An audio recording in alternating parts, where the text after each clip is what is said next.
This story was published on creepypasta.org by user Fear Itself. Title: Cheating Death. I have a peculiar hobby. I guess you could call it a hobby, though it's probably more of a habit of mine. Before I tell you what it is, let me tell you a bit about myself. My name is Jackson. Don't worry about a last name, you don't need one. I'm not famous or anything, so a last name isn't important. Anyways, I have always loved doing risky stunts.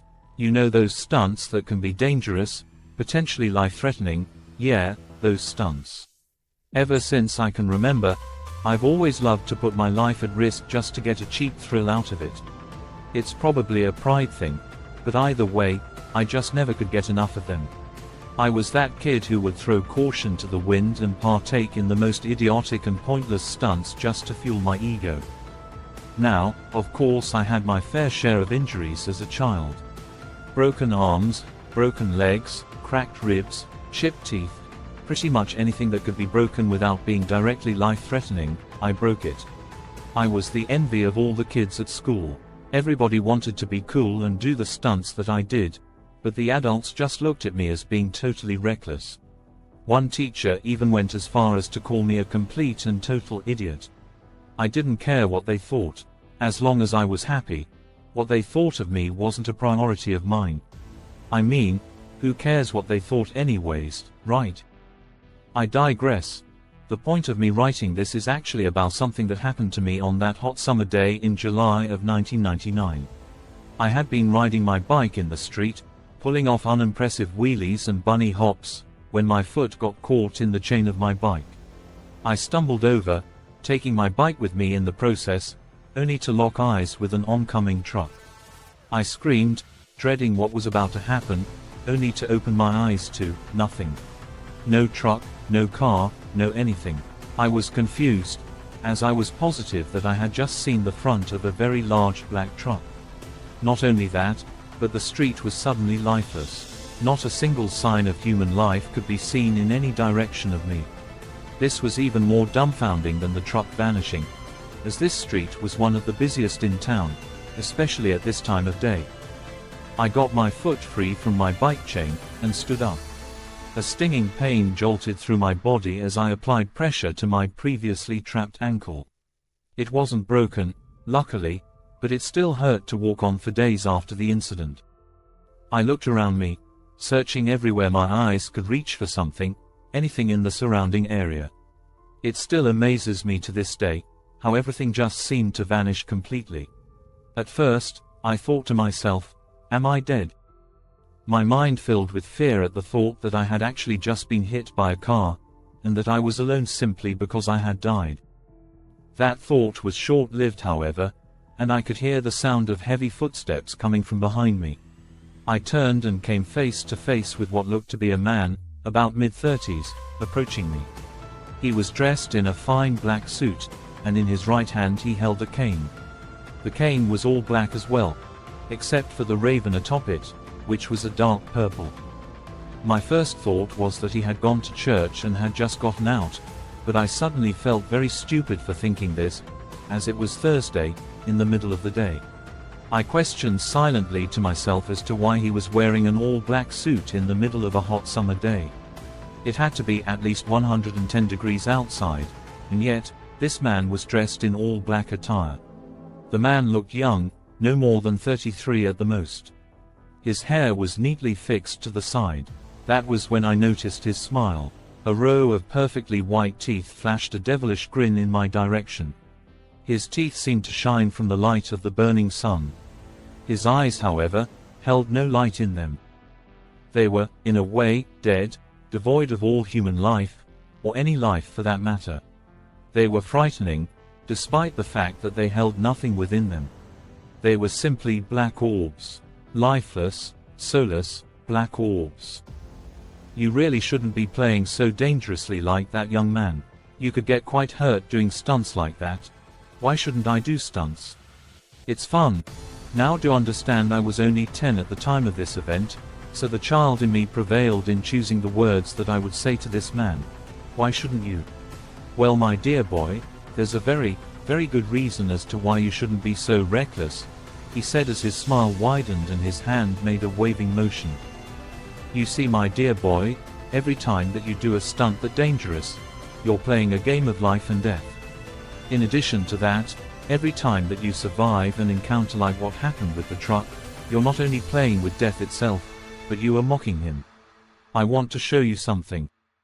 The man snapped his bony fingers, and in an instant, we were no longer on my neighborhood street.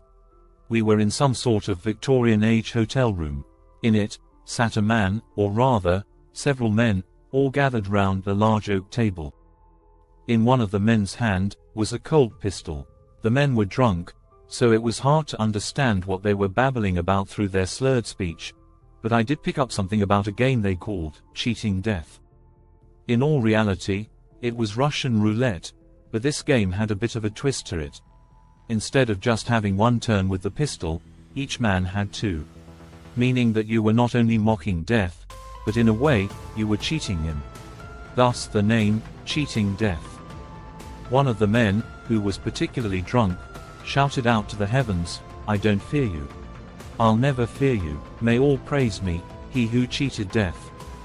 The man was clearly confident in his ability to survive the game, but overconfidence is a very dangerous quality for humans to have.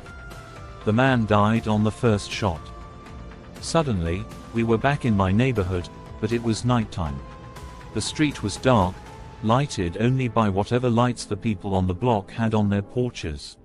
I stared into the inky blackness of the still and silent night, only to find the man, now shrouded in darkness, his features covered by night. No matter how much I focused my eyes, I could no longer make out the man's face.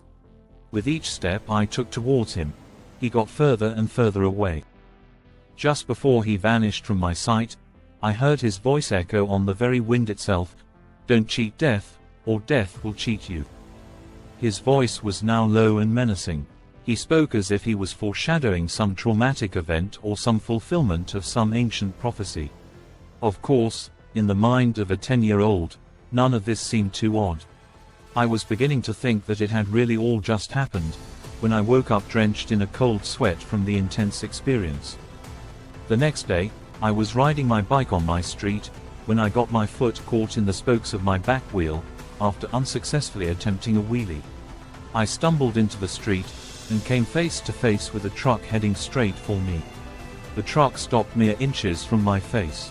The man helped me up, and offered me a smile before getting into his car and driving away. Just as he did, he turned to me and revealed his black, soulless eyes. "You should be careful doing stuff like that out here. You're cheating death with that kind of recklessness. You're probably going to hate me for telling you this, but that too, was just a dream."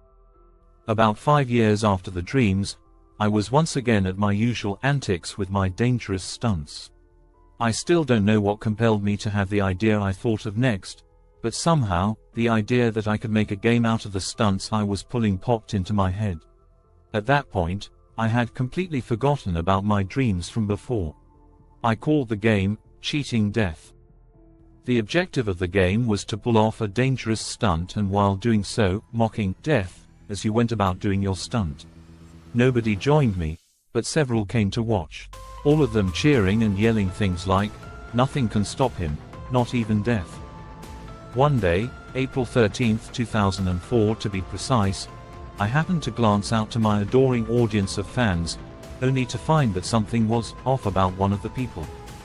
One boy, who was positioned at the far back of the crowd of people, was looking at me with a look that I can only describe as sympathetic, like he felt pity for me for some bizarre reason. I ignored him, and heard the crowd of people yelling, "Jackson cheated death. He beat death." Well, overconfidence is a very dangerous thing to have, and just as I believed the statement in my head, I lost my balance and crashed to the ground in defeat. I broke 3 bones that day, and the doctors say that it was a miracle of God that I am still alive. I have to agree. Needless to say, I quit my stunt career thereafter. It's now 2015 and I currently can no longer walk. My legs mysteriously stopped working last year and had to be amputated. Last month, the doctors informed me that I had cancer. They gave me 3 months to live at the most. Well, a month has gone by. and the doctors tending to me came into my room last night. They told me they had some bad news. I'm sorry to have to tell you this, but the treatment hasn't helped slow the cancer. In fact, it sped it up somehow. I'm sorry to tell you this, but you have less than a week to live.